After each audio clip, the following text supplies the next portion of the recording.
ने 2 कलछुल उसमें से खींच के उसमें दे दिया। सभी लोग प्रसाद ग्रहण करके चले गए। पंडित जी बेचारे वो गमछी लेकर वहां से गए तो आगे नीम गांव की एक सीमा पड़ती है, जहाँ वो भोजनालय के सामने जो पुल बना हुआ है वो गहरी नाली थी, पानी रहता था। तो पंडित जी ने उस गमछी को, प्रसाद को उसी में डाल दिया मने ढंग से, और जाकर उस गमछी को एक कुआं के किनारे अपने घर के पास रख दिए और पत्नी से जाकर बोले कि मैं बाबा के यहाँ से आ गया। पत्नी ने कहा कि बाबा ने आपको क्या दिया? उन्होंने कहा कि बाबा ने कुछ दिया तो नहीं, कुछ गमछी में दिया था, जाके देखो।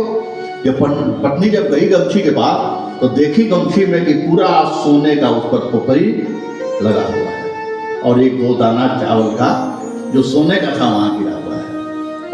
पत्नी दौड़ती हुई आई और बाबा से कही, ये आपने क्या किया? ये तो सोना था। उन्होंने कहा कि वो मेरे भाग्य में नहीं था, मैंने तो उसको नाली में गिरा दिया, नाली में मैंने फेंक दिया मांग समझ के। उनको ये भरोसा करना चाहिए कि जो संत होते हैं, भगवान होते हैं, अगर उनके हाथ में मांस का भी टुकड़ा आ जाए तो वो तुरंत सात्विक चीज में बदल जाएगा। फिर पंडित जी यहाँ से भागे हुए बाबा के पास गए। बाबा ध्यान में मग्न थे।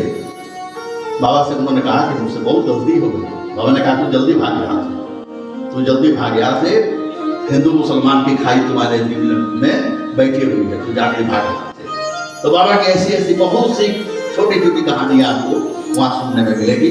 बोलिए साईनाथ महाराज की जय। ओ मेरे